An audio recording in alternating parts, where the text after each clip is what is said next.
अस्सलामुअलैकुम and very good morning. जागो लाहौर में आप सबको खुश आमदीद कहते हैं जनाब। हंसती मुस्कुराती खूबसूरत सी सुबह के साथ मैं हूं मुनीबा आसिफ। इस उम्मीद और इस दुआ के साथ हमेशा की तरह कि आप लोग इस वक्त जहां कहीं भी होंगे खैरियत से होंगे। जनाब खुशबाश हम रहने की कोशिश करते हैं, दूसरों को भी रखने की कोशिश करते हैं, लेकिन स्ट्रेस एक ऐसा एलिमेंट है जो ज़हनी दबाव का या इंसान का बहुत बड़ा एक दुश्मन है। और अलमिया ये है कि दौरे हाजिर में अगर देखा जाए तो हर कोई किसी न किसी हवाले से इसका शिकार है। स्ट्रेस दरअसल किसी तनाव या परेशानी में मुब्तला होने की हालत दिमाग को कहते हैं, और ये एक ऐसी मनफी क़ुव्वत है जो हमारे जिस्म को बुरी तरह मुतासर कर रही होती है। और इसके अवामल सारे के सारे एक्सटर्नल होते हैं, जैसे कि बेरोज़गारी बहुत ज़्यादा बढ़ती जा रही है, घरेलू मसाइल है, मुस्तकबिल की फ़िक्र हमें सताती है और इस वजह से हम एंजाइटी लेना शुरू कर देते हैं। लेकिन कभी कभी ये हमारी इंटरनल थॉट्स की वजह से भी हो रहा होता है। वो कैसे होता है कि कभी कभार स्ट्रेस बहुत सी पॉजिटिव चीज़ें भी साबित होती है। अगर देखा जाए तो सिचुएशन ऐसी आती है कि इम्तिहान से पहले हम लोग बड़े परेशान होते हैं। स्टूडेंट लाइफ में जब हम होते थे या अभी, क्योंकि स्टूडेंट्स के बोर्ड के एग्ज़ाम्स चल रहे हैं, तो वो जो परेशानी होती है नहीं, स्टूडेंट्स को स्टडीज़ के लिए मजबूर करती है। लेकिन अगर ये ही हम पर हावी हो जाए ना तो ये एक बहुत बड़ा मसला बन जाती है, क्योंकि यही स्ट्रेस फिर हमारे लिए बेचैनी का बाइस बनती है, डिप्रेशन की शक्ल इख्तियार कर सकता है, जो कि संगीन कंडीशंस हो सकती हैं जिनसे हमारी एसाबी क़ुव्वतें मुतासर होती है। और हर वक्त फिर आपको सर दर्द रहता है, पट्ठों का खिंचाव रहता है और अमूमन हमारा काम करने को जी नहीं चाहता, हमारी परफॉर्मेंस ख़राब होना शुरू हो जाती है। और जदीद तहकीकात तो यहाँ तक कहती है कि स्ट्रेस से विरासती मादे यानी कि डीएनए तक को भी नुकसान पहुँच सकता है। इसका मतलब ये है कि हमें इस पर काबू पाना चाहिए। काबू पाने के मुख्तलिफ़ तरीके हो सकते हैं और ये पर्सन टू पर्सन वेरी भी करता है। मैं ये नहीं कहूँगी कि जो चीज़ें मेरे लिए यूज़फुल है या मुफीद साबित होती हैं आपके लिए भी वही कारआमद साबित होंगी। हाँ, कुछ परसेंटेज है या कुछ ऐसी चीज़ें हैं जो कॉमन हो सकती हैं, लेकिन ये वेरी करती है। पहला काम ये कि आप ये करें कि अपने तमाम तर जितनी भी आपकी परेशानियां हैं, ये जो अभी थॉट्स हैं, उसको लिखना शुरू कर दें जो आपको ज़हनी दबाव का शिकार बनाती हैं। फिर देखें कि कौन से ऐसे फैक्टर्स हैं जो सिर्फ आपके ख़याली हैं और जिनका इलाज हम खुद ब खुद बैठे बैठे निकाल सकते हैं, और कौन से एक्सटर्नल फैक्टर्स हैं जिनके लिए हमें थोड़ी बहुत एफ़र्ट्स दिखानी पड़ेगी। ख़याली अवामिल में हम सिर्फ अपनी सोचों की पेचीदगियों की वजह से उलझते हैं, तो लिहाजा ख्वामखा के वसवसों को जहन से निकालें और हर वक्त जो हम लोग मनफी और नुकसानदेह नताइज जो सोचते हैं ना, उसको फ़िलहाल सोचना बंद कर दें। क्या ये ज़रूरी नहीं है कि आपको नाकामी हो, आप कामयाब भी तो हो सकते हैं अपनी ज़िंदगी में, लेकिन अगर नाकामी के खौफ को आप अपने ऊपर इतना हावी कर लेंगे तो कामयाबी के लिए फिर आप भरपूर कोशिश कैसे कर सकते हैं। इसलिए अभी से परेशान नहीं होना। मुझे ये लगता है कि जब मुश्किल आती है ना, तब इंसान के अंदर हिम्मत भी आ जाती है उससे मुकाबला करने के लिए।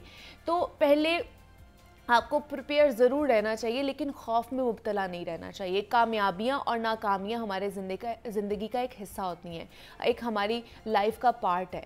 अपनी कमज़ोरियों और अपनी नाकामियों का हर वक्त रोना नहीं रोना, बल्कि अपनी जो कामयाबियाँ हैं ना, उनकी एक लिस्ट तैयार करें और ज़रूरत पड़ने पर उस पर बार बार निगाह डाला करें, उसको नोटिस किया करें, उसे पढ़ा करें। इंटरनल इश्यूज़ के बारे में अगर बात कर ली जाए तो वो उनके ऊपर भी आप काम कर सकते हैं, बहुत आसानी से उनके ऊपर काबू पाया जा सकता है। आप किसी दोस्त से बात कर सकते हैं, अपने किसी अजीज़ से, अपने किसी रिश्तेदार से, अपने फैमिली मेम्बर से उनके मुतालिक बात कर सकते हैं। किसी पार्क में जाके एक्सरसाइज करें, हल्की फुल्की सैर करें, तो आपको वाकई उससे ना थोड़ा सा कह लें कि रिलीफ मिलता है, क्योंकि लाजमी नहीं है कि जो मसला हमारी सोचों में है या हमारे दिमाग में बड़ा है वो हकीकत में भी उतना ही बड़ा हो। और अगर ये सब करने के बावजूद भी कुछ नहीं हो सके तो आप अपनी पूरी कोशिश के बाद नतीजे अपने रब पर छोड़ दें, क्योंकि अल्लाह का भी ये वादा है हमसे कि वो किसी की भी मेहनत को ज़ाया नहीं जाने देता। तो अपने आप को कुछ दिनों के लिए किसी और काम में मसरूफ़ कर लें। कुछ दिनों बाद आप खुद ब खुद देखेंगे कि परेशानी किस कदर आपको कम लगेगी और यकीनन आप इस लॉन्ग फेज ऑफ स्ट्रेस से भी निकल जाएंगे। जहाँ तक एक्सटर्नल फैक्टर्स की बात है तो उन पर आप अपने दोस्त से मदद ले सकते हैं, किसी मेंटोर से गाइडलाइंस ले सकते हैं। ऑफिस में अपने कलीग्स के साथ ये मामला डिस्कस कर सकते हैं। जब तक आप अपने प्रॉब्लम्स को शेयर नहीं करते हैं, उनको किसी के साथ कह ले कि कम्युनिकेट नहीं करते हैं, तब तक आपको उसका हल नहीं निकलता। क्या पता कि आपको ऐसा मसला लग रहा हो कि इसका कोई हल ही नहीं है, अब इससे आगे मेरे लिए कोई पाथ ही नहीं है, लेकिन अगर आप वो किसी और के साथ उसका शेयर करते हैं, उसको बताते हैं, तो कोई और भी आपको एक अच्छी कह ले कि हेल्पफुल बात बता सकता है, सोल्यूशन दे सकता है। तो इसलिए हमेशा एक्सपर्ट्स भी ये कहते हैं कि अपनी प्रॉब्लम्स को छुपाने की बजाय उन लोगों के साथ शेयर करें जो आपको पता है कि वो आपको अच्छा गाइड करेंगे, और ऐसे लोगों का आपकी लाइफ में होना बहुत ज़रूरी है। आई नो स्ट्रेसफुल माहौल है, हर तरफ अनस्टेबिलिटी है, और इतनी इंस्टेबिलिटी है कि समझ नहीं आ रही कि हमने क्या करना है, लेकिन फिर भी आप अपने परेशान नहीं होना। परेशानी से कोई भी हल नहीं होता, कोई भी चीज़ हल नहीं होती है। तहम्मुल के साथ, सब्र के साथ ज़िंदगी में चीज़ों को एक्सप्लोर करने की कोशिश करें और परेशानियों का हल ढूंढने की कोशिश करें, ना कि उन परेशानियों पर और ज़्यादा परेशान हो कि हम तो मर गए, हमारे तो आगे कुछ भी नहीं है, अब तो पता नहीं क्या होगा, हमारी ज़िंदगी ख़त्म होगी। ऐसा नहीं है, ज़िंदगी किसी के लिए भी ख़त्म नहीं होती है। तो इसके लिए एंड पे मैं यही कहूँगी कि उसका लुबे लुबाब ये है कि ठंडे दिमाग से सॉल्यूशंस पर गौर किया करें और अपनी ज़िंदगी में आगे चलते रहा करें। तो हम भी अपने प्रोग्राम में आगे चलते हैं, कुछ करंट इशू के ऊपर बात कर लेते हैं, क्योंकि कल से ही हम सबको, और अगर बिलखुसूस पाकिस्तान की बात कर ली जाए तो सोशल मीडिया के जितने भी प्लेटफॉर्म्स हैं उनकी बंदिश का सामना करना पड़ा है। अगर पाकिस्तान में देखा जाए तो सोशल मीडिया साइट एक्स पर बंदिश को 12 रोज़ से ज़ायद हो चुके हैं। जो जिसको ट्विटर कहा जाता है वो तो 12 रोज़ से बंद हुई हुई है, वो वाला प्लेटफॉर्म, और हुकूमत और अपोजिशन इस हवाले से एक दूसरे को बुरा भला भी कहने में मसरूफ़ हैं। लेकिन मसला ये है कि पाकिस्तान में 17 करोड़ अफराद मोबाइल फ़ोन और इंटरनेट सर्विसेज यूज़ करते हैं, और इसमें एक बड़ी तादाद जो है वो टिकटॉकर, फेसबुक यूज़र्स, इंस्टाग्राम और एक्स को इस्तेमाल करती है। और इसके मुतल्लिक बात भी करेंगे कि सोशल मीडिया ऐप्स एक्स की या बाकी प्लेटफॉर्म पर पाबंदी की क्या वजूहात है। इससे गो के इंटरनेशनल प्लेटफॉर्म्स पर पाकिस्तान का नुकसान तो होगा ही, लेकिन इसका क्या फ़ायदा भी होगा या नहीं होगा, इस पर बात करने के लिए हमारे साथ आईटी एक्सपर्ट, कंटेंट क्रिएटर महर साजिद मौजूद हैं इन स्टूडियोज़ में। महर, आपको वेलकम कहती हूँ जागो लाहौर में। कैसे हैं आप? अल्हम्दुलिल्लाह, ठीक ठाक। मैं भी बिल्कुल ठीक ठाक। महर, सबसे पहले तो एक्स को, जिसको ट्विटर कहा जाता है, उसको पिछले 12 रोज़ से बैन किया गया है। एक तो बताइए कि क्या वजह है, क्या कॉजेज़ आपको समझ आ रहे हैं? एनालिसिस आपने किया होगा कि उसके ऊपर हमारी हुकूमत भी और अपोजिशन भी दोनों ही बड़े बुरा भला कहते हुए भी उसको मसरूफ़ नज़र आ रही है। और कल से हमने देखा कि बाकी प्लेटफॉर्म भी थोड़ी देर के लिए हाईजैक हुए, इंस्टाग्राम भी, फेसबुक भी बंद हो गई थी। क्या वजह लगती है आपको? देखिए, पिछले दिनों एक आई थिंक करारदाद भी इन्होंने कोई पेश की है कि सोशल मीडिया को बंद किया जाए। आज़ादी इज़हार राय जो है ना, इसके ऊपर कदगन लगाना कभी भी मसाइल का हल रहा नहीं है। अच्छा, अब ये सोशल मीडिया प्लेटफॉर्म्स इस तरह से कनेक्टेड हैं हमारी कम्युनिटी के अंदर, हमारी सोसाइटी के अंदर, कि ना सिर्फ इनसे लोगों का रोज़गार जुड़ा हुआ है, इनसे लोगों के कनेक्शंस जुड़े हुए हैं, कम्युनिकेशन का ज़रिया ये हैं। तो आई थिंक इनको एज सच बंद करना तो उस वक्त तक पॉसिबल नहीं है या उस वक्त तक फिजिबल नहीं है जब तक आप इसका कोई ऑल्टरनेट लोकली बना के लोगों के सामने लेके ना आए जो कि इन तमाम ज़रूरियात को पूरा कर सके। जो कि लोगों की हैं। एक्स की बंदिश की वजह से बड़ा मसला है लोगों को। एक्स ने अभी अपना प्लेटफॉर्म मोनेटाइज भी किया था, लोग उसके ऊपर काम भी कर रहे थे। उसके अलावा डायरेक्ट बिजनेसेस लोग कर रहे होते हैं। देखें, ई कॉमर्स के लिए फेसबुक मार्केट प्लेस या एक्स के ऊपर लोग अपनी प्रोडक्ट सेल कर रहे होते हैं, वहाँ पे एड्स चला रहे होते हैं, उन एड्स कैंपेन्स के थ्रू कस्टमर टारगेट हो रहे होते हैं। अच्छा, इसी तरह से जैसे कंटेंट क्रिएटर्स हैं, तो कंटेंट क्रिएटर सर्विसेज दे रहे होते हैं जो है मल्टीपल तरह की। कुछ क्लाइंट्स हमें लिंक्डइन और फेसबुक से मिल रहे होते हैं, इंटरनेशनल क्लाइंट्स जो होते हैं, फ्रीलांसर्स को, वो उनके साथ काम कर रहे होते हैं। तो आजकल हम पाकिस्तान में नहीं रहते, हम एक ग्लोबल वर्ल्ड में रहते हैं। तो आई थिंक ये बहुत बड़ी बेवकूफ़ी होगी इकोनॉमिकली भी पाकिस्तान के लिए कि अगर आप बंद करते हैं तो इससे जो रेवेन्यू जनरेट होता है पाकिस्तान। लेकिन आपको क्या लगता है कि हम इसके ऊपर बात कर रहे हैं कि पाकिस्तान को इसके कॉम्प्लिकेशंस का सामना करना, कॉन्सिक्वेंसेस का सामना करना पड़ सकता है कि नुकसान कितना होगा, फाइनेंशियल प्रॉब्लम्स भी आ सकती है। तो क्या आपको लगता है हुकूमती इदारों को ये जो पॉलिसीज़ बना रहे होते हैं उनको इस चीज़ का इदराक नहीं है? I think they are far away from the reality. Especially जो आपका आईटी सेक्टर है उसके अंदर जो लोग टॉप पे बैठे होते हैं उन्हें अंदाज़ा नहीं होता कि मार्केट पेनिट्रेशन कितनी हो चुकी है इन टूल्स की, और उनके पास सही डेटा या रिपोर्ट्स नहीं पहुंच रही होती जब वो डिसीजन कर रहे होते हैं। तो डिसीजन मेकिंग के वक्त ये राइट इन्फ्लुएंस लेना बड़ा ज़रूरी है, राइट इन्फॉर्मेशन का होना बहुत ज़रूरी है। सिर्फ एक पॉलिटिकल एस्पेक्ट आप देखते हुए उसको कवर नहीं कर सकते। देखिए आपके पास लॉ एनफोर्समेंट इदारे हैं, आपके पास रियासत है, आप कानून बनाएं, आप अदालतों के निज़ाम को बेहतर करें, डेफर्मेशन लॉज को बेहतर करें। अगर कोई मिस यूज़ करता है तो उसको कैफरे किरदार तक पहुँचाएँ और उसको एग्जाम्पल बनाए बाकियों के लिए। लेकिन किसी भी चीज़ का सोल्यूशन तो ये नहीं है ना कि बैन कर दिया जाए, उन प्लेटफॉर्म्स को बंद ही कर दिया जाए। कितने लोगों का रोजगार या सिर्फ इन चीज़ों की बैन की वजह से वो मुतासर हुआ है? कितने लोग जो सिर्फ इंटरनेट या इन प्लेटफॉर्म्स की वजह से कमा रहे थे? देखिए यूथ जो है ना, इसमें हमारे पास बेरोज़गारी के जो हालात हैं, मैं ये देखता हूँ कि अराउंड हमारी 40% यूथ जो है, एजुकेटेड 40% यूथ जो है वो इन्हीं प्लेटफॉर्म से कमा रही है। और अभी जो है हमारा अपना एक प्लेटफॉर्म है क्रिएटर HQ के नाम से, वहाँ पे हम कंटेंट क्रिएशन पढ़ाते हैं। ब्लॉगिंग और ऑनलाइन अर्निंग के हवाले से हमारी जो है वो आई स्किल्स के नाम से एक इदारा चला रहे हैं, तो उसमें हमारी जो है बड़ी काविश है। तो मेरे पास फर्स्ट हैंड इन्फॉर्मेशन है और ये हमारे पास ग्रोथ का ज़रिया है, हमारी जो है ना डॉलर्स की इनकम को सपोर्ट करने का। तो अगर हम इस तरफ फोकस करें और इसको चैनलाइज करें तो ज़्यादा बेहतर रहेगा बजाय इनको बंद करने के। और कोई भी प्लेटफॉर्म मुझे लगता है एक महर कि वो बुरा नहीं होता, उसको यूज़ करने वाले जो है वो तरीके होते हैं। अगर एक बात है, एक इंस्टाग्राम मैं यूज़ कर रही हूँ, अब उसको मैं किस तरीके से, मेरा पर्सपेक्टिव क्या है, मैं उसमें नेगेटिव चीज़ें अपलोड कर रही हूँ या पॉजिटिव कर रही हूँ, ये तो यूज़ करने वाले पे डिपेंड करता है ना। तो इसकी तालीम देना फिर किसकी जिम्मेदारी है? उसके बारे में अवेयरनेस देना कि आपने क्या चीज़ें क्रिएट करनी है, किस तरह का कंटेंट डालना है अपने प्लेटफॉर्म्स के ऊपर, ये किसकी जिम्मेदारी बनती है? जी, ये बहुत इंपॉर्टेंट पॉइंट आपने उठाया और आई थिंक जो हमारी यूथ है आफ्टर 2008 के बाद से 11 के बाद जो रेवोल्यूशन आया है सोशल मीडिया का, हम लोगों को मीम्स के नाम पे ना रिस्पॉन्सिबिलिटी भूल गई है। हम हर चीज़ को मीम में मजाक में उड़ा देते हैं। और मैं अक्सर कहता हूँ तो अपने स्टूडेंट्स को कि मजाक करने में और मजाक उड़ाने में बहुत थोड़ा सा फ़र्क होता है। तो आपने सोशल मीडिया के ऊपर एहतियात रखना है। ये बटन जो आपको दिया गया है, इसकी बड़ी पावर है पोस्ट के बटन की। अगर आप इसको इस्तेमाल कर रहे हैं तो आप इसको रिस्पॉन्सिबली इस्तेमाल करें। पोस्ट करने से पहले सोचा करें मैं क्या पोस्ट कर रहा हूँ, ये नहीं कि जो भी आया पोस्ट कर दिया। और इसका इम्पैक्ट होता है बाकी लोगों की, बच्चों की जहनियत के ऊपर इम्पैक्ट होता है। और इसीलिए यूरोप के अंदर जो है वो रेगुलेशंस आई हैं, इन्होंने स्टडीज़ की हैं, रेगुलेट किया है इस चीज़ को कि बच्चों को तो अलाउड ही नहीं है वहाँ पे नहीं है। लेस देन 18 ईयर्स के लिए स्पेशल ऐप्स हैं, गूगल के अपने प्ले स्टोर्स के ऊपर स्पेशल ऐप्स हैं, यूट्यूब का स्पेशल वर्जन है। और अब वो रिस्ट्रिक्ट कर रहे हैं बच्चों को क्योंकि जहन साजी होती है। तो जब भी आप किसी प्रोपेगेंडा का पार्ट बनते हैं तो आप एक मैस लेवल पे जहन साजी कर देते हैं, जिसको बाद में रिवर्ट करना बड़ा मुश्किल हो जाता है।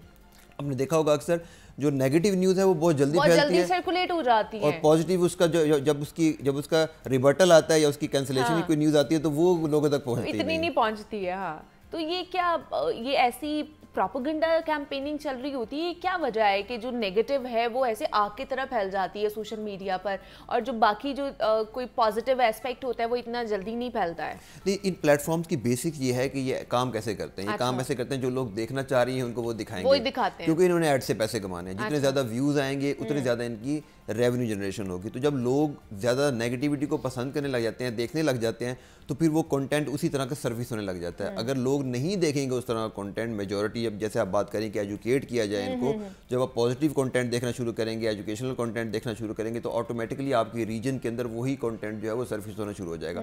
तो एल्गोरिदम तो ऐसे ही काम करता है, आप जो देखते जाएंगे वो आपको दिखाते जाएगा, उसमें तो पैसे कमाने हैं।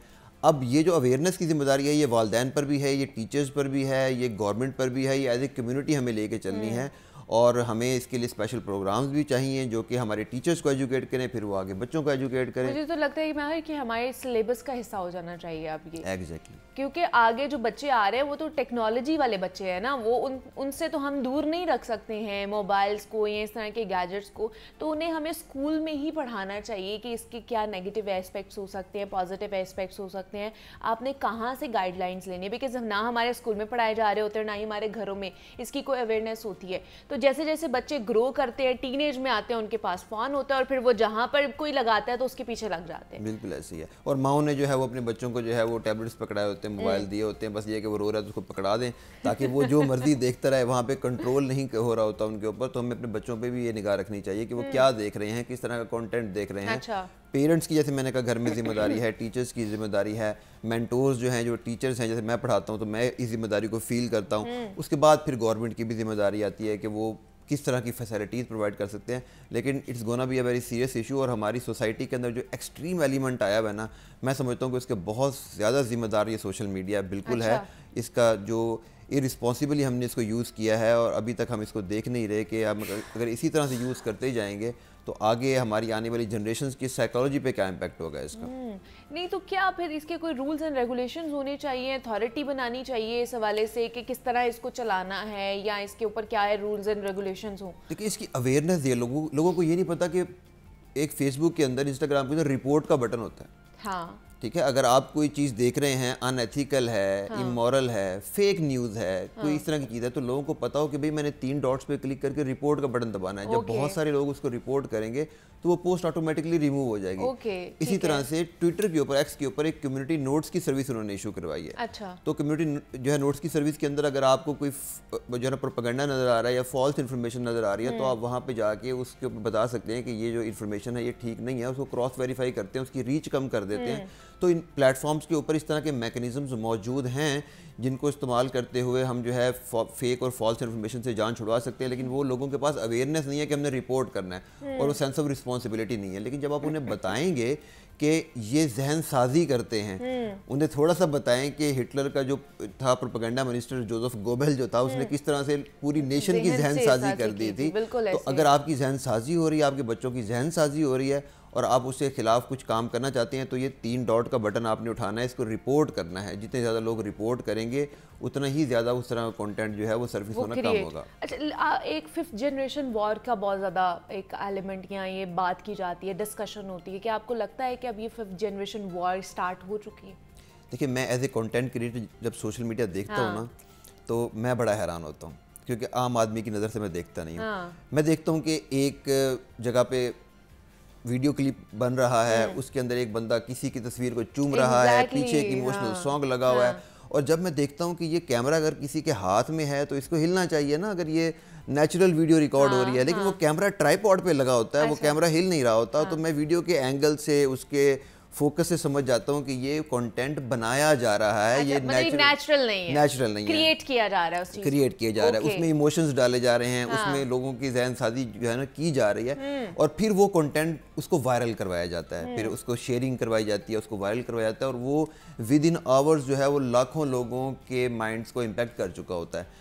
तो अब यह है कि वो जो लोग इस कंटेंट को कंज्यूम कर रहे हैं, उन बेचारों को पता ही नहीं है कि हम क्या कंज्यूम कर रहे हैं, ये कैसे बना है, हम तक कैसे पहुंचा है। तो ये चीज़ें जब तक उन्हें नहीं बताई जाएंगी तो वो लोग तो नहीं समझ सकेंगे कि हमारे साथ क्या हो रहा है। जैसे कि जो जर्मन्स थे उनको 15 साल बाद पता लगा था कि हमारे साथ क्या कर दिया हिटलर ने, तो अब हमारे बच्चों को भी 15 साल बाद पता लगेगा कि हो क्या रहा है हमारे साथ। तब तक तो बहुत लेट हो जाएंगे हम।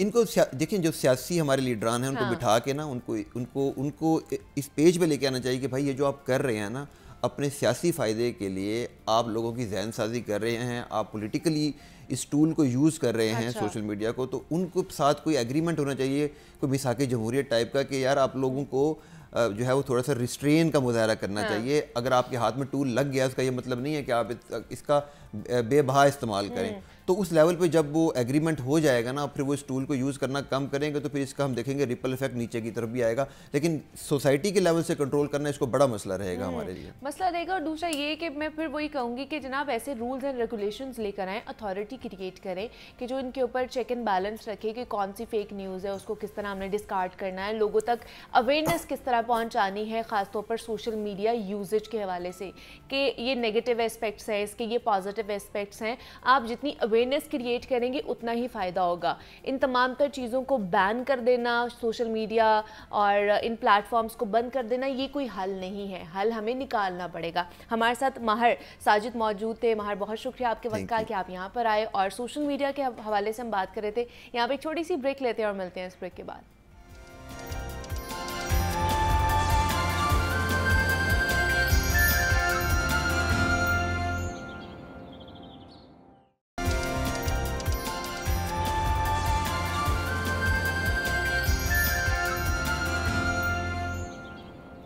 वेलकम बैक टू जागो लाहौर। जनाब, अब कुछ बात कर लेते हैं खाने पीने के हवाले से और हेल्दी रहने के हवाले से। तो खाने में क्या खाना है हम ये तो आपको बताते हैं, लेकिन खाने के साथ एक और बहुत अहम चीज़ होती है जो हर किसी को पसंद होती है, और वो है सैलड। सैलड को खाने की टेबल पर एक अहम डिश माना जाता है।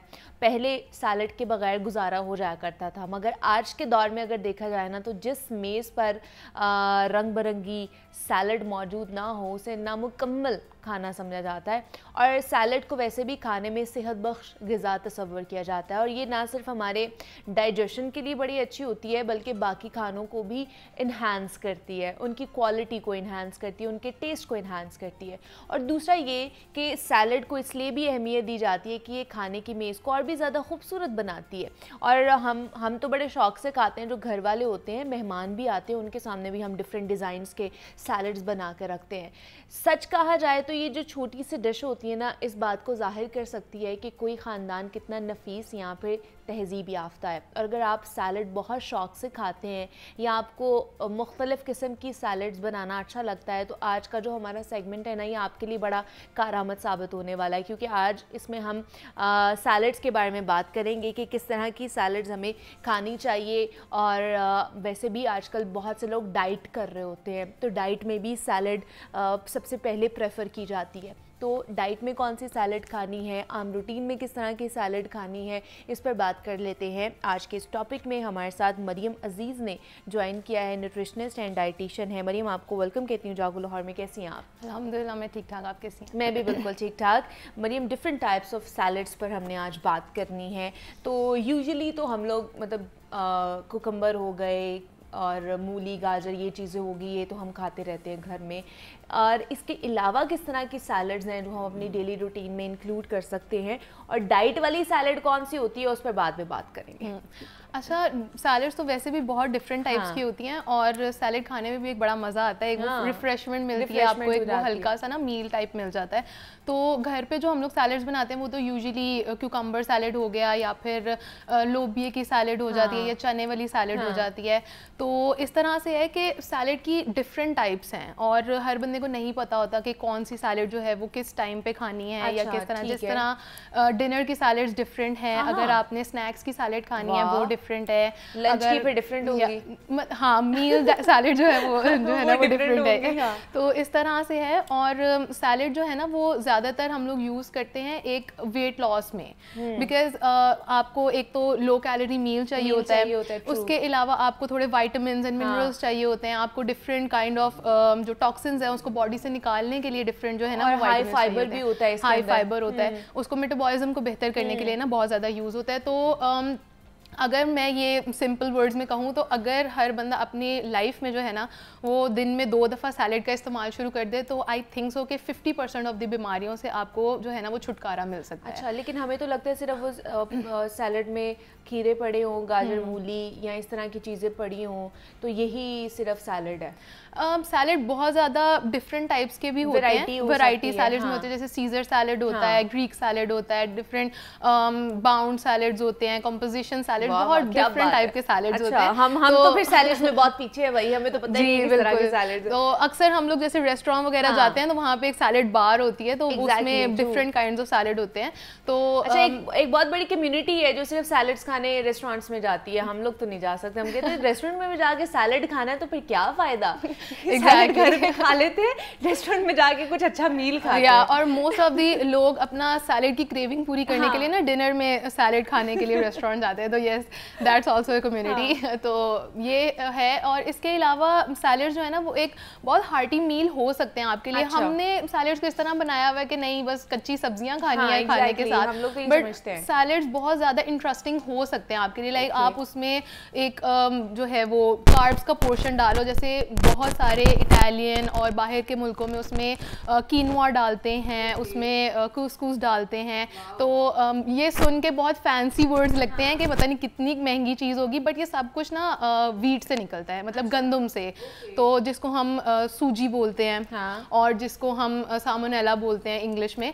तो सूजी जो है उसका अगर थोड़ा सा बड़ा जो है ना वो ज़रा रह जाए तो उसको हम कूस-कूस बोलते हैं। अच्छा। तो इस तरह उसको डिफरेंट पानी में भिगो के उसको पका के, उसमें फाइबर बहुत ज़्यादा होता है। और फाइबर बेसिकली आपकी एक तो इनसॉल्युबल फाइबर होता है एंड दूसरा होता है सॉल्युबल फाइबर।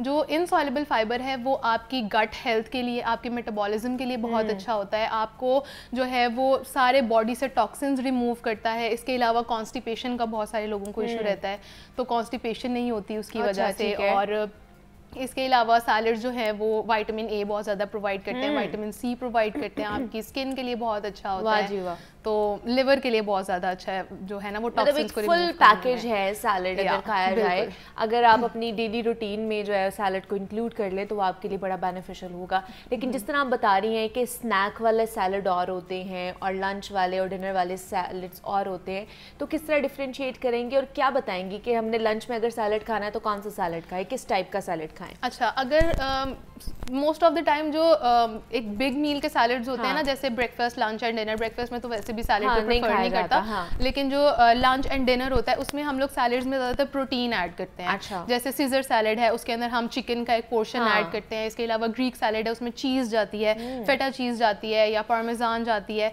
तो अगर हमने डिफ्रेंशिएट करना है तो हम इस तरह से करेंगे कि जो हमारे स्नैक्स के सैलड है ना वो लो कैलोरी सैलड होंगे। अच्छा। उसमें ज़्यादातर जो है वो हमने क्यूकम्बर काट के डाल लिया, साथ में अनियंस, टमाटोज, जितने भी साथ में अकॉर्डिंग टू पाकिस्तानी लाइफस्टाइल अगर हम उसको बुलाएं तो हम उसमें इमली की चटनी डाल सकते हैं, तो वो एक बड़ा मज़े का जो है ना वो सैलेड बन जाएगा। साथ में चने डाल सकते हैं उसमें उबले हुए, तो वो एक लो कैलोरी 300 या 350 कैलोरी का एक मील हो जाएगा, वो हम स्नैक के तौर पे ले सकते हैं।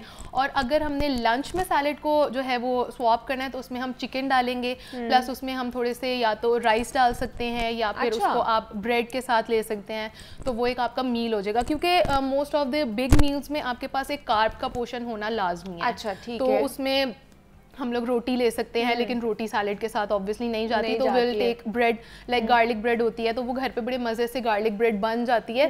मोस्ट ऑफ दी लोगों को ये चीज़ लगती है कि अगर हमने गार्लिक ब्रेड लेनी है तो वो हमें रेस्टोरेंट से ही मिलेगी।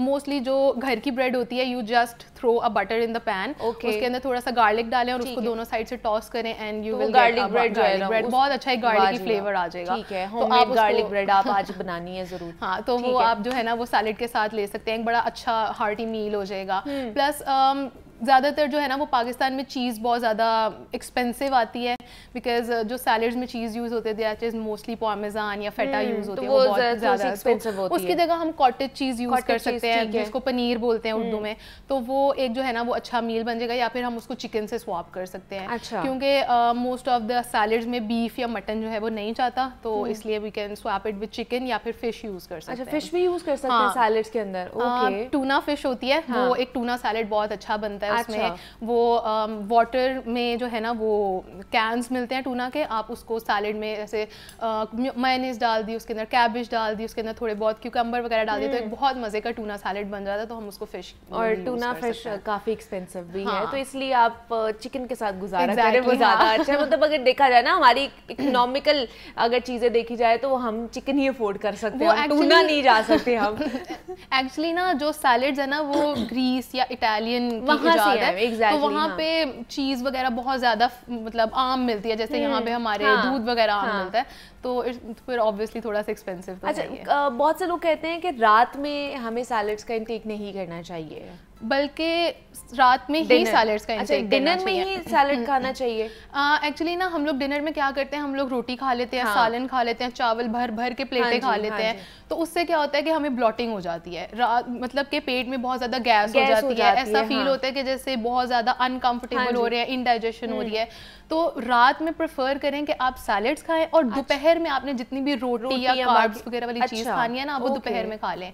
क्योंकि दोपहर में क्या होता है कि हमने दोपहर का खाना खाया, वी डिड द लंच, उसके बाद हम लोग वॉक कर रहे हैं, कोई ना कोई काम कर रहे हैं, लेकिन मोस्ट ऑफ द टाइम जब हम या तो यूनिवर्सिटी गोइंग स्टूडेंट्स हैं या घर पे या फीमेल्स वगैरह जो काम कर रही हैं, वो क्या करते हैं कि रात को थक जाते हैं, डिनर करते हैं और उसके बाद जाके सो जाते हैं। हाँ। तो वो एक तो जो जितने भी कार्ब्स हम रात को लेते हैं ना, वो फैट में कन्वर्ट हो जाते हैं, वो वेट गेन की तरफ भी जाते हैं। दूसरा, उससे इंडाइजेशन बहुत ज्यादा होती है, ब्लॉटिंग बहुत ज्यादा होती है। तो मतलब कार्ब्स का इंटेक ज्यादा नहीं रात को करना चाहिए, सैलेड खा सकते हैं। हाँ, रात में कोशिश करें कि आप बहुत कम खाएं। लेकिन और किस तरह का सैलेड खा सकते हैं?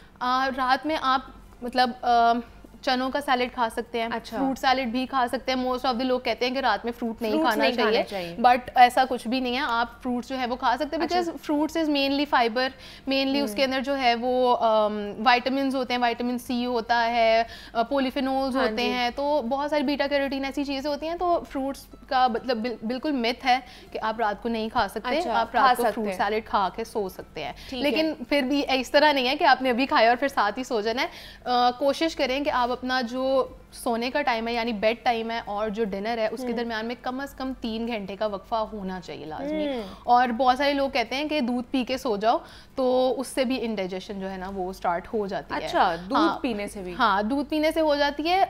जो है ना बहुत स्पेसिफिक कंडीशंस होती हैं, उसमें हम जो है वो अलाउड करते हैं कि आपने बेड टाइम से पहले दूध पीना है। मोस्टली आप कोशिश करें कि आप सूदिंग टीज जो होती है ना, जो ग्रीन टीज होती हैं, जैसे कैमोमाइल टी होती है या ग्रीन टी होती है, वो रात को सोने से पहले पिए। आपका नींद भी बहुत अच्छी आएगी और आपको अनकंफर्टेबल भी फील नहीं होगा। ओके, मतलब रात को दूध भी नहीं पीना चाहिए। हाँ, बिल्कुल ठीक है, वो भी सुबह में पिए, वो ज़्यादा अच्छा है आपके लिए।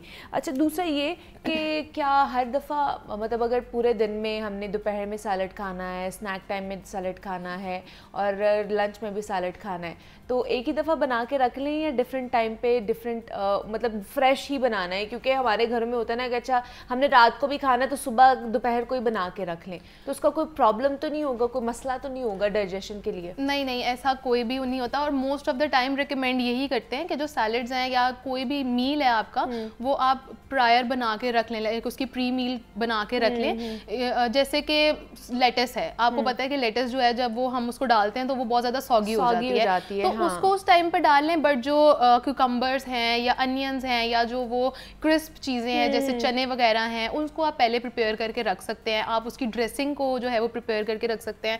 और ड्रेसिंग की बात अब आई है, तो सैलेड की भी बहुत डिफरेंट टाइप की ड्रेसिंग्स होती हैं और बहुत मजे की ड्रेसिंग्स होती हैं। हम सिर्फ एक ही ऐसे करते हैं कि बस लीमू ने छोड़ लिया ऊपर और नमक मिर्च डाल दिया, ऑलिव ऑयल डाल दिया। बस तो यही हमें पता है ड्रेसिंग। आप बेल्सामिक विनेगर यूज कर सकते हैं, but that is also then expensive, तो आप विनेगर यूज कर सकते हैं उसके ऊपर। आप मेयोनेज यूज कर सकते हैं, जैसे सीजर सैलेड की ड्रेसिंग है, आप उसमें मेयोनेज के अंदर ऑलिव ऑयल को मिक्स करें, उसके अंदर थोड़ी सी हॉट सॉस डालें, कोई भी मार्केट से आपको हॉट सॉस अवेलेबल होगी, आप सिराचा डाल सकते हैं, कोई भी सॉस डाल के उसको अच्छे से मिक्स करें, नमक और काली मिर्च डालें और वो इतनी अच्छी ड्रेसिंग बन जाती है कि you just don't want to stop it और आप कहते हैं कि हाँ आज सैलेड ही खाएंगे लंच के लिए। तो डिफरेंट वेरिएशन से जब हम सैलेड यूज़ करते हैं तो ऑब्वियसली जो है वो खाने का दिल भी करता है। एक तो ये भी होता है ना कि डाइट हमें इसीलिए भी बोरिंग लगती है बिकॉज हम हर रोज़ वही चीज़ें खा रहे होते हैं। तो वी आर लाइक कि नहीं अब हम हो गए हैं, ख़त्म हो गया, अब हमारा स्टैमिना ख़त्म हो गया and now we are gonna eat fast food और फिर हम लोग जाते हैं बाहर से खा पी आते हैं, देन फिर गिल्ट में जाते हैं कि अच्छा फिर दोबारा से डाइट स्टार्ट करते हैं या हमारा वेट गेन होना शुरू हो गया है। लेकिन मुझे ये बताइए कि पोर्शन फिर कितना खाना चाहिए ना, अगर हमने रोज़ खाना है या लंच में भी खाना है, डिनर में भी खाना है, तो पोर्शन कितना होना चाहिए सैलड का? 1 बाउल ऑफ सैलड जो है ना वो इनफ होता है आपके लिए। अगर आप लेटस बेसिकली सैलड की बहुत ज़्यादा बेसिस जो है ना वो डिफरेंट है। अब डिपेंड करता है कि आप कौन सी बेस का सैलड ले रहे हैं। फॉर एग्जांपल जैसे लेटस का सैलड ले रहे हैं तो वो आप 1.5 किलो तक भी खा सकते हैं। अच्छा। उसमें सिर्फ 100 कैलोरीज होंगी। तो it depends on the base of the salad कि आपका सैलड किस तरह का है। अगर आपका सैलड जो है वो मेनली प्रोटीन है, जैसे चने हो गए या फिर चिकन हो गया, फिश हो गया, तो कोशिश करें कि 1 बाउल ऑफ सैलड लें और उसके ऊपर एक जो है वो 3 आउंस का पीस रखें। 3 ounce is like your palm, जितना ये पाम होता है ना उतना आपने वो चिकन का या फिश का पीस लेना है, या फिर एक हैंडफुल ऑफ आपने चने लेने हैं, वो भी भिगोए हुए उबाले हुए, ठीक है, तो वो ऊपर डालें तो that will be like complete meal for you for the salad. अच्छा, रेड बीन्स वाला भी बहुत अच्छा लोबिया जो है वो बहुत ज्यादा अच्छा सैलेड बनता है और उसमें प्रोटीन की क्वांटिटी भी बहुत ज्यादा हाई होती है, तो आप उसको चिकन से भी स्वैप कर सकते हैं। ठीक है, मतलब अगर चने नहीं है, चिकन नहीं है, तो हम रेड लोबिया वाला भी जो सैलेड है वो बना बना सकते हैं? रेड लोबिया ही नहीं, आप कोई सा भी जो है ना वो बीन्स ले सकते हैं, जैसे लिमा बीन्स हैं, लेंटिल्स हैं, आप कोई भी जो है ना वो बीन्स ले सकते हैं। तो आप वाइट वाले जो लोबिया होता है वो भी ले सकते हैं। तो लोबिया का कोई भी आप टाइप ले सकते हैं, वो स्पेसिफिकली रेड पे नहीं रुकता। अच्छा, स्पेसिफिकली हम किसी एक चीज़ को नहीं जो कर रहे हैं। और दूसरा कोई सोयाबीन वाले भी सैलड होती है? हाँ, सोयाबीन वाली सैलड ज़्यादातर जो है ना वो वीगन लोग यूज़ करते हैं। अच्छा। क्योंकि उसमें प्रोटीन की क्वांटिटी हाई होती है। बट अकॉर्डिंग टू रिसर्चेस जो सोयाबीन है ना वो ज़्यादा खाने की वजह से आपके टेस्टोस्टेरोन लेवल्स जो हैं वो हाई हो जाते हैं, और लड़कियों में ज़्यादातर वो PCOS क्रिएट करता है, या फिर हार्मोनल इम्बैलेंस हो जाता है, आपकी एक्नी आती है फेस के ऊपर, फेशियल हेयर्स बहुत ज़्यादा जो है ना, तो अवॉइड दैट। आई से कि थोड़ा बहुत सोयाबीन का इस्तेमाल थोड़ा कम करें। मतलब ये नहीं है कि आप बिल्कुल ही नहीं कर सकते, but use it in moderation. Like आप हफ्ते में एक दफ़ा ले सकते हैं उसको। लेकिन जो लोग नहीं खाते हैं, जो वीगन है, तो सोयाबीन के अलावा उनके पास कोई और ऑप्शन है कि वो किसी और पे जा सकते हैं? हाँ, इसके अलावा वेजिटेरियन मुझे लगता है पाकिस्तान में ज़्यादातर लोग वेजिटेरियन हो सकते हैं, वीगन नहीं हो सकते। एक्चुअली वेजिटेरियन एंड वीगन में भी बहुत ज़्यादा डिफरेंस है। तो वेजिटेरियन इज़ लाइक कि आप एनिमल सोर्सेज से बनी चीजें ले सकते हैं, लेकिन सिर्फ एनिमल को नहीं ले सकते। तो उसमें आप वीगन तो बिल्कुल ही नहीं खाते ना, वीगन तो एनिमल का बिल्कुल भी नहीं खाते। हाँ, वीगन तो लाइक आप दूध भी नहीं पीते, अंडे भी नहीं खाते, दही भी नहीं खाते, कुछ भी नहीं। आप उसकी जगह अंडे ले सकते हैं। अंडे is a very good source. आप कॉब सैलेड बना सकते हैं। उसमें आपने 2 अंडे लेने हैं, उनको उबालना है अच्छे से, हार्ड बॉइल्ड एग्स करना है, उसको अच्छे से या तो श्रेड कर लें, या फिर आप उनको बीच में से जो है ना वो हाफ भी कर सकते हैं। बीच में आप लेटस डाल सकते हैं, थोड़ा सा कुकम्बर डालें, थोड़े से टोमेटो डालें, उसके बाद उसके अंदर मायोनीज थ्रो करें थोड़ी सी, मतलब ज़्यादा नहीं कि फ़ैट की क्वांटिटी हाई हो जाए। आप 1 टेबलस्पून तक मायोनीज डाल सकते हैं, और साथ में आप नमक, काली मिर्च अपने अकॉर्डिंग सॉसेस डाल सकते हैं, क्योंकि जो सॉसेस होती है ना उसके अंदर कैलोरीज नहीं होती। अच्छा, तो आप अपनी हिसाब से उसको एडजस्ट कर सकते हैं। मतलब वो सॉसेस जितनी हो सकता है आप अपने टेस्ट के मुताबिक डाल सकते हैं। टेस्ट के मुताबिक डाल सकते हैं, लेकिन सिवाय मायोनीज के। उसमें होती है थोड़ी सी कैलोरीज। हाँ, उसके अंदर उसकी फैट की क्वांटिटी थोड़ी हाई होती है, तो कोशिश करें कि उसको ना थोड़ा डाइल्यूट कर लें। अच्छा। तो मोस्ट ऑफ द पेशेंट्स जो आते हैं मेरे पास, मैं उनको मोस्ट ऑफ द टाइम वो कहते हैं कि नहीं हमने बर्गर खाना है घर पे, या कोई फास्ट फूड टाइप चीज़ खानी है, तो आई विल सजेस्ट देम कि अगर आप मायोनीज का 1 टेबलस्पून ले रहे हैं ना, तो आप 2 टेबलस्पून उसमें दूध के डाल लें, और उसको जब आप मिक्स करेंगे तो वो एक डाइल्यूटेड फॉर्म ऑफ मायोनीज आ जाएगा। वो एक लो फैट मायोनीज बन जाएगी, मतलब पाकिस्तानी में ना, क्योंकि यहाँ पे थोड़ी सी लो फैट मायोनीज एक्सपेंसिव है, तो हम घर पे भी बना सकते हैं उसको। ठीक है, मतलब ये सस्ता टोटका आपको देके जा रही है मरियम आज के आपने किस तरह लो फैट मायोनीज घर पे बनानी है। अच्छा, दूसरे सोयाबीन की बात करें, मर्द हजरात इसको बहुत ज़्यादा यूज़ करते हैं, और वो भी जो जिम गोइंग मर्द होते हैं या बॉयज़ हैं या जो भी कहते हैं वो लोग, क्योंकि वो कहते हैं इसमें फ़ाइबर बहुत ज़्यादा मौजूद होता है जो हमारे लिए बड़ा हेल्पफुल साबित होता है, और वो डेली इसका यूज़ कर रहे होते हैं, तो वो भी इसका यूज़ ना करें। हाँ, अगर हम लोग अकॉर्डिंग टू रिसर्च देखें तो थोड़ा सा सोयाबीन ना हर बंदे को ही कम करना चाहिए, बिकॉज रिसर्चेस में एक तो वुमेन के ऊपर ये रिसर्च हुई है कि आपको लोग नहीं जानते होंगे कि सोयाबीन है क्या, ये चीज़ क्या है। तो सोयाबीन जो है ना वो एक समझे प्लांट है जिसके थ्रू आपको ना ज़्यादातर प्रोटीन की क्वांटिटी उसमें बहुत ज़्यादा हाई होती है। अच्छा। उसको उर्दू में भी सोयाबीन ही बोलते हैं, तो मैं उसको कैसे जो है ना वो डिस्क्राइब करूँगी सोयाबीन क्या चीज़ है। मतलब एक प्लांट, हाँ, प्लांट सोर्स है। मतलब ज़्यादातर टोफू आपने नाम सुना होगा, वो सोयाबीन से बनता है। तो ज़्यादातर वीगन जो है वो टोफू कंज्यूम करते हैं, क्योंकि वो उसमें कोई भी मीट का सोर्स अवेलेबल नहीं होता, वो प्लांट सोर्स है। तो सोयाबीन इज सोयाबीन तो मैं उसको क्या बताऊँ। तो हाँ, तो उस मेंस में ये चीज़ ना ज़्यादातर हुई है, रिसर्च में आता है कि मेन अगर सोयाबीन की क्वांटिटी हाई लेते हैं या टोफू की क्वांटिटी हाई लेते हैं, तो उनमें प्रोस्टेट कैंसर जो है ना वो बहुत ज़्यादा हो सकता है। लाइक चांसेस हैं, तो 50 to 60% चांसेस होते हैं पॉपुलेशन में होने के। तो ट्राई टू अवॉइड दैट। मैं यही कहूँगी, मैं हर किसी को यही सजेस्ट करती हूँ कि आप जितने नेचुरल सोर्सेज हैं ना उससे लेने की कोशिश करें। मतलब हमें जो है वो चिकन या बीफ, मटन कुछ भी मना नहीं है, तो हम लोग उस चीज़ से क्यों नहीं ले सकते।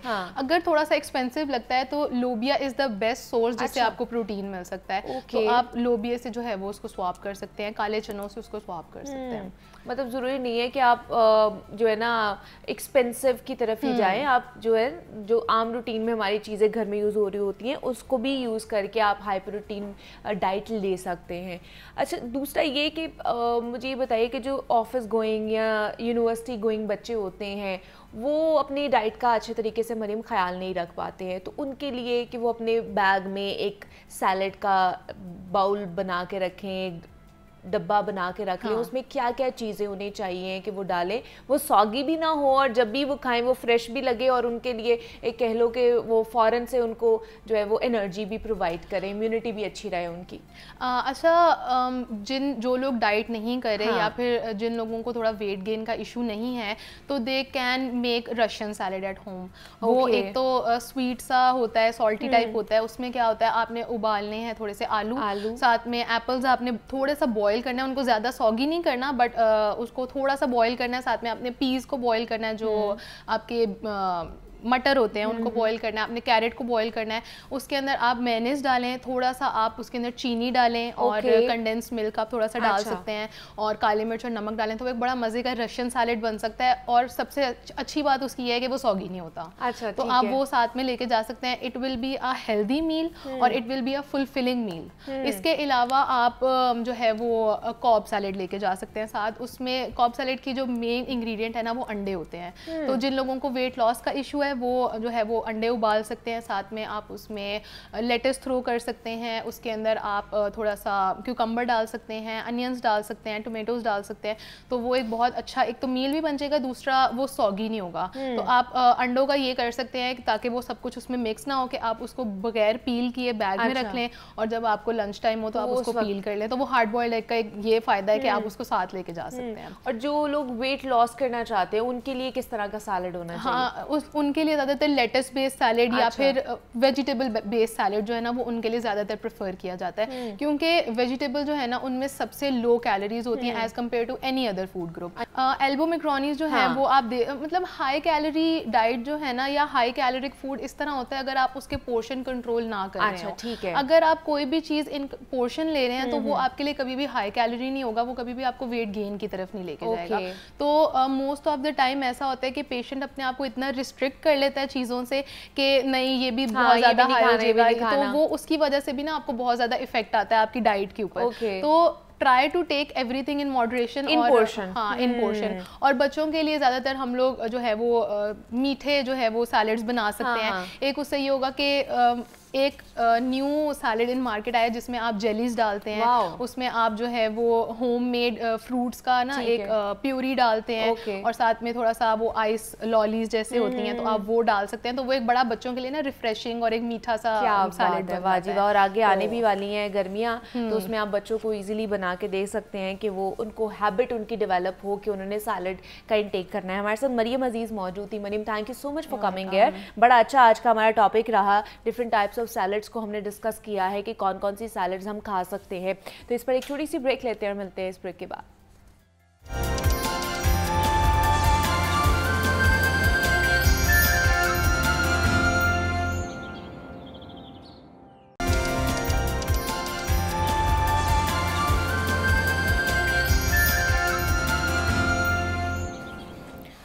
वेलकम बैक टू जागो लाहौर। जनाब, अब कुछ बात कर लेते हैं बदलते मौसम के, बदलते तेवरों के हवाले से। और मौसम बदलता है ना तो अक्सर वायरल इन्फेक्शंस के बाइस लोगों में बुखार, गले की सोजिश, ज़ुकाम, नाक का बंद हो जाना, सर दर्द या फिर जिस्म में बहुत ज़्यादा दर्द होता है उसकी शिकायत आम हो जाती है। और ख़ास तौर पर बच्चे और जो हमारे घर के बुज़ुर्ग अफराद होते हैं ना वो इस कैफियत से दो चार होते हैं। उनसे बचने के लिए चिकन और मुख्तलिफ़ सब्ज़ियों की गर्म यखनी, सूप को अपने खाने में शामिल किया जाना चाहिए। और दूसरा ये कि जब भी मौसम बदल रहा हो तो ख़ास तौर पर बाहर के खाने से मुकम्मल परहेज़ करनी चाहिए।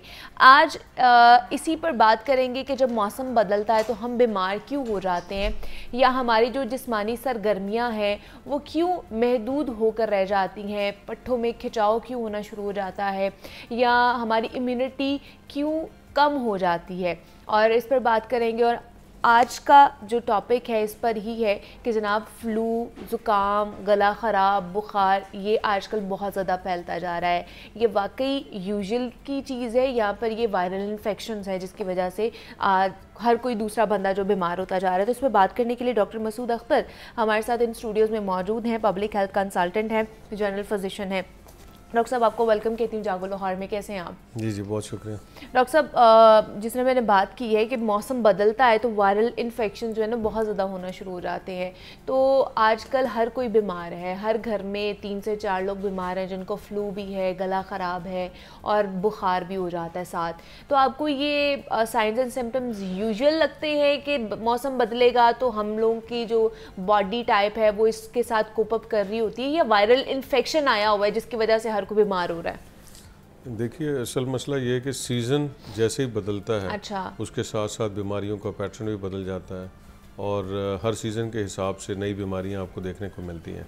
इस वक्त आप देखें जो मुल्क के जो नॉर्दर्न एरियाज़ हैं वहाँ बर्फ़बारी की बहुत बड़ी लहर चल रही है, सर्दियाँ बहुत ज़्यादा हो रही हैं और शहरी इलाकों में ख़ास तौर पर लाहौर में इस मौसम में काफ़ी मौसम तब्दील हो रहा होता है, लेकिन अभी भी सर्दी है और लोग ये समझ रहे हैं कि गर्मी की शुरुआत है लेकिन एक्चुअली टेम्परेचर बहुत डाउन है। तो जब लोग एहतियात करना छोड़ देते हैं और सर्दी की हवाएं वहाँ से आती हैं तो उसकी वजह से इसके अंदर ये इन्फेक्शंस के चांसेस होते हैं। दूसरा ये कि इस सीज़न में क्योंकि सर्दी बहुत ज़्यादा है, एहतियात नहीं कर रहे, तो जो वायरल इन्फेक्शंस हैं मौसमी उनकी तादाद में इजाफा हो जाता है और जो सबसे कॉमन देखने में आता है वो फ्लू है। अच्छा। जिसको नज़ला ज़ुकाम खांसी कहते हैं। और फ्लू में जो अलामात आती हैं वो आम सी हैं, नाक से पानी आना शुरू हो जाता है, छींकें आना शुरू हो जाती हैं, खांसी है, बुखार है और सर में दर्द है। अच्छा। तो ये कॉमन अलामात हैं और इस पूरे जो कॉम्प्लेक्स है इसको फ्लू कहा जाता है, एक बीमारी है। और बाज़ दफ़ा इसके साथ वो स्ट्रेप थ्रोट जिसको गले की ख़राबी कहते हैं, टॉन्सिल हो जाता है,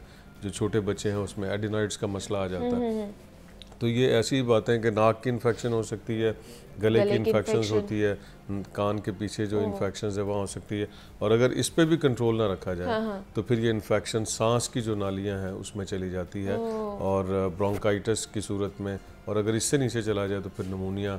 और बाज़ दफ़ा ये भी देखा जाता है जो एस्थमा के लोग हैं जिसको दमा कहा जाता है, अगर नाक और गला उनका इन्फेक्टेड हो जाए, वायरल इन्फेक्शन हो जाए, तो जो एस्थमेटिक लोग हैं उसके अंदर एस्थमा या दमे का अटैक भी होने का चांसेस हो जाता है। ओके। और वैसे भी कहते हैं जो बाहर का स्प्रिंग का मौसम आता है इसमें पोलन एलर्जीज और बाकी एलर्जीज भी बहुत ज़्यादा एग्रीवेट करना शुरू हो जाती हैं।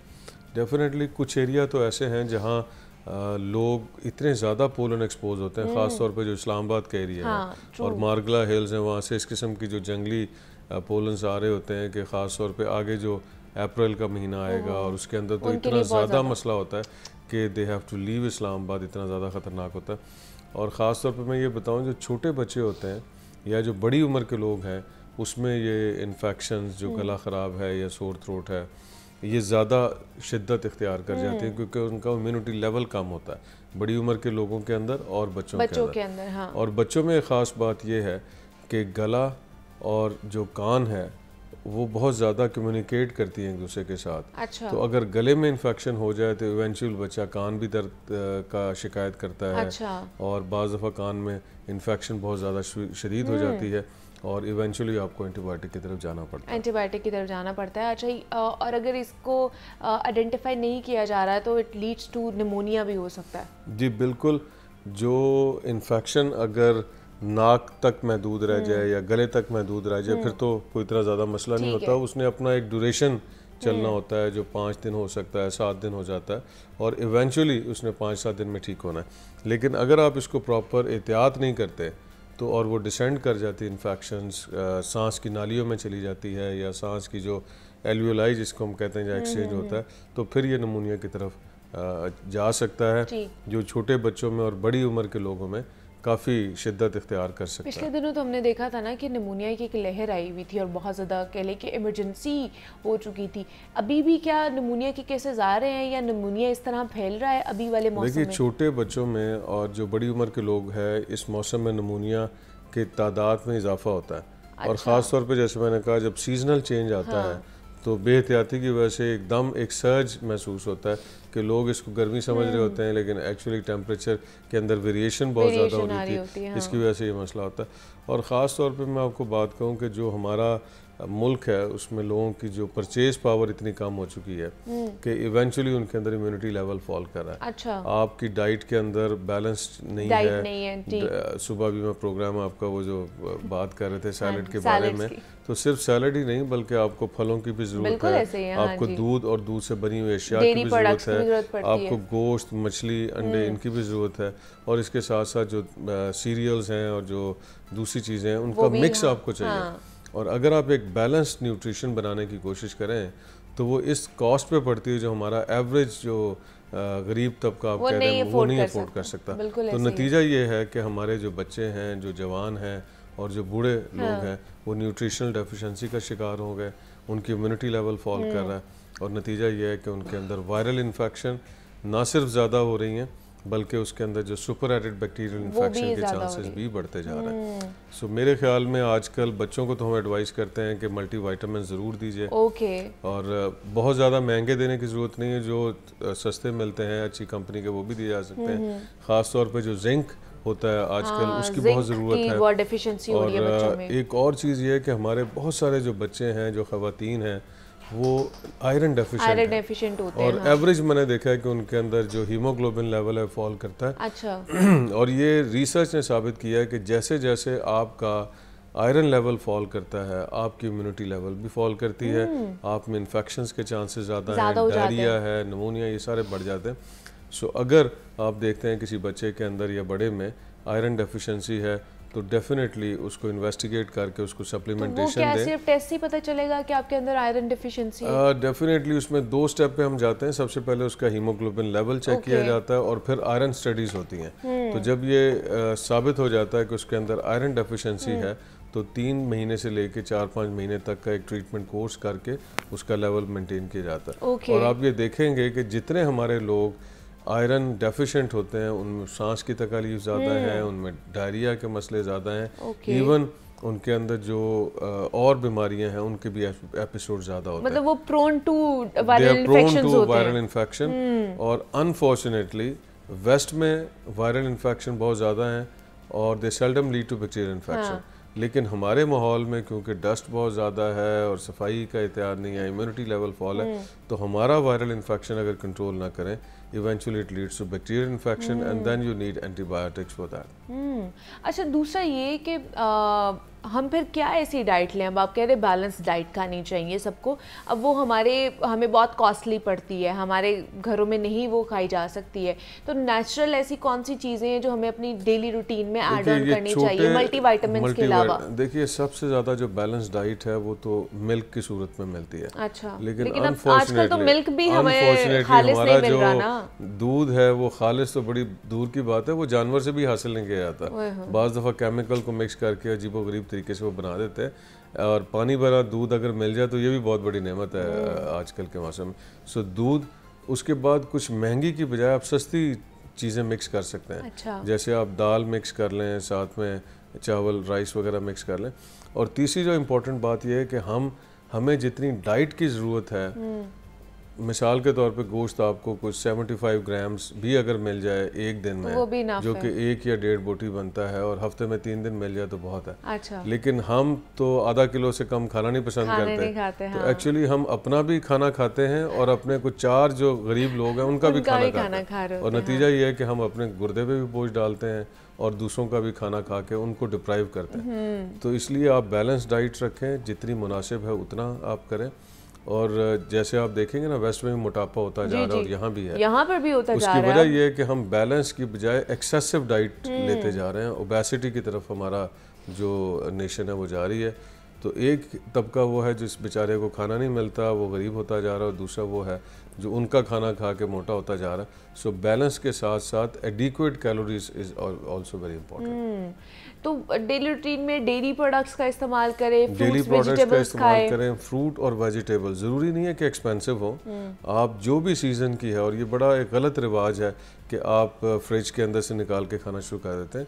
जब कुदरत ने आपके लिए हर मौसम में डिफरेंट फल बनाए हैं, जैसे किसी ख़ास में सिट्रस है, किसी में नॉन सिट्रस फ्रूट्स हैं, किसी के अंदर स्वीट है, किसी में सोर है, तो आप सीज़न के हिसाब से जो भी अवेलेबल है उसको आप बनाएं।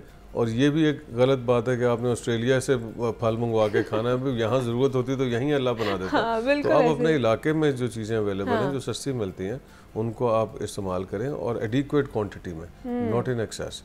और उसमें कॉम्बिनेशन करें, मिल्क का कॉम्बिनेशन होना चाहिए, उसमें मीट्स का कॉम्बिनेशन होना, ज़रूरी नहीं है कि आप छोटा गोश्त खाएं, बड़ा गोश्त बहुत अच्छा है। अच्छा। मुर्गी के कॉम्बिनेशन कर सकते हैं, फिश खा सकते हैं। इसी तरह से आप अंडे की जर्दी बड़ा अच्छा एक मीट सोर्स होता है, प्रोटीन का सोर्स होता है। तो ये सारी चीज़ें आप मिक्स करके खा सकते हैं। और साथ में आपने जो सीरियल्स हैं उनका इस्तेमाल कर दें, सब्जी और फल को करें। और जब आप खाना खाते हैं तो उसमें कॉम्बिनेशन रख लें। अच्छा, ठीक है। दिन में एक आपने मिल्क सोर्स से लेना है, एक आपने वेजिटेबल और प्लांट से लेना है, एक आपने सीरियल से लेना है और एक सोर्स मीट से लेना है। वो दिन में किसी भी टाइम आप फिक्स कर सकते हैं, ठीक है। और adequate quantity, not in excess. और सबसे इम्पोर्टेंट ये है कि नाश्ता आपने हैवी करना है, जो कि हम नहीं करते हैं। हम खाना हैवी करते हैं ना, रात का खाना की इतनी ज्यादा नहीं होती। सो आपका मैक्सिमम जो होना चाहिए वो सुबह का नाश्ता होना चाहिए, जो कि हम लोग ज्यादातर डबल रोटी खा के हम लोगों की शक्लें भी डबल रोटी जैसी हो गई। सो इसको आप नेचर की तरफ लेके जाएं और उससे बेहतरी आएगी। उससे बेहतर नहीं है। अच्छा, दूसरा ये बताइए कि हमारे यहाँ पे एंटीबायोटिक्स की प्रेवलेंस बहुत ज़्यादा बढ़ती जा रही है। हमें हल्का सा बुखार होता है या फ्लू, गला ख़राब हुआ है तो हम खुद के ही डॉक्टर खुद बन जाते हैं और एंटीबायोटिक का इस्तेमाल खुद ही कर लेते हैं। क्या करनी चाहिए हमें एंटीबायोटिक का इस्तेमाल? देखिए, ये बात आपने कहा, इस मुल्क में दो चीज़ें बहुत कॉमन है। एक तो हर बंदा सियासतदान है, वो प्राइम मिनिस्टर को मशवरा देता है ऐसे करना चाहिए। और दूसरा हर बंदा डॉक्टर है, वो मशवरे ऐसे ऐसे निकालता है कि जो मुजर्रब नुस्खे होते हैं कि डॉक्टर ने भी नहीं पढ़ा होगा, साइंस भी नहीं। तो इसलिए मेरे ख्याल में सबसे बड़ी बात ये है कि आपने एंटीबायोटिक रेजिस्टेंस क्रिएट करनी शुरू कर दी। ठीक है, अब तो रेजिस्टेंस पैदा हो गई है, इतनी ज़्यादा हो रही है कि वो दवाइयाँ असर नहीं कर रही होती हैं और हमें बहुत मॉडर्न मेडिसिन भी आपके ऊपर कारगर नहीं है, क्योंकि हर बंदा ओवर द काउंटर लेने की कोशिश कर रहा है। आप बेहतर ये है कि आप डॉक्टर के मशवरा करें। अगर वो जैसे फ्लू है, नज़ला ज़ुकाम है, इसमें एंटीबायोटिक की ज़रूरत नहीं होती। अच्छा, ठीक है। कॉमन जो होता है उसमें सिर्फ और सिर्फ आपने पेन किलर्स लेने हैं, डीकंजेशन लेने हैं। पैनाडोल खा सकते हैं, पैनाडोल आप ले सकते हैं, जो डीकंजेशन है वो ले सकते हैं। और बहुत अच्छी बात यह है, जो पुराने ज़माने में होता था कि नमक के पानी के गरारे करें, वो इतना ज़्यादा एंटीसेप्टिक है कि आप उसको सुबह और शाम के टाइम अगर आप नीम गर्म पानी लें और उसमें नमक डाल दें, जो कॉमन सॉल्ट है, उसके गरारे करें तो बहुत ज़बरदस्त उसका इफेक्ट होता है। फिर घर में बना हुआ सूप बड़ा अच्छा है कि आप घर में सूप बना लें, यखनी बना लें, उसको पिएं। एक तो सूदिंग होती है और साथ साथ उसके साथ आपकी इम्यूनिटी भी बूस्ट करती है। तीसरे नंबर पे जो आम सादा पानी है, जिसकी स्टीम इनहेलेशन किसी ज़माने में लेते थे, वो बड़ा अहम है। एंटीबायोटिक आपने उस वक्त इस्तेमाल करनी है when the bacterial infection is confirmed. अच्छा, अगर बैक्टीरियल इन्फेक्शन होगा तो मिसाल के तौर पे गला ख़राब है, 2-3 दिन में वैसे ठीक हो जाएगा, एंटीबायोटिक दें तब भी इतने दिन लगेगा। ओके। सो आप गैर ज़रूरी एंटीबायोटिक ना लें अनलेस योर डॉक्टर्स रिकमेंड कि now it's the time to take antibiotic. मसलन कान में इन्फेक्शन चली गई है, नमूनिया की तरफ जा रहे हैं, ब्रोंकाइटिस की तरफ जा रहे हैं, फिर एंटीबायोटिक, तो फिर डॉक्टर आपको बताएगा now it's the time to switch over to antibiotic. Otherwise सादा ग़ज़ा, स्टीम इनहेलेशन, सूप, गागल्स और रेस्ट। वैसे एक बड़ी अजीब सी बात है, आप या हम, कोई भी कहेगा मुझे नज़ला ज़ुकाम है, रेस्ट दे, हम कहेंगे ये कौन सी बीमारी है। लेकिन rest is the best remedy. आप अगर 2 दिन रेस्ट कर लें so you recover very quickly। अच्छा, दूसरा डॉक्टर साहब, बच्चों में भी बड़ी चीज़ें होती हैं, नमूनिया भी है जिस पे हमने बात भी की है और वो भी बार बार बीमार हो जाते हैं, तो यखनी और जिस तरह आप घर की ग़िज़ा की बात कर रहे हैं, यखनी पिलाएं या सूप पिलाएं, बच्चे नहीं पी रहे होते हैं, तो उनके लिए क्या अल्टरनेट हो सकता है, या अगर यही पिलाना है तो किस तरह दे सकते हैं उन्हें? देखिए, असल में ना हमारा जो आर्टिफिशियल चीज़ें हैं, क्योंकि हम तो उन्हें या तो सिरप्स पिला रहे होते हैं, दवाइयों पर हमने बच्चों को लगाया होता है। देखिए, हमारा जो टेस्ट डेवलप हुआ है ना, वो 2 चीज़ों से हुआ है। एक तो मीठी चीज़ों से, हाँ जी, और एक जरा नमकीन चीज़ों से। यही 2 हमारे टेस्ट हैं और उसमें 80% मीठा है। हाँ तो जी। जो बच्चों को आप मीठे पे लगा देते हैं, चाहे वो गोली हो, टॉफ़ी हो, स्वीटनर्स हो या चॉकलेट्स हो, तो वो इस किस्म के सूप इतना ज़्यादा पसंद नहीं करता, उसका टेस्ट डेवलप हो चुका होता है।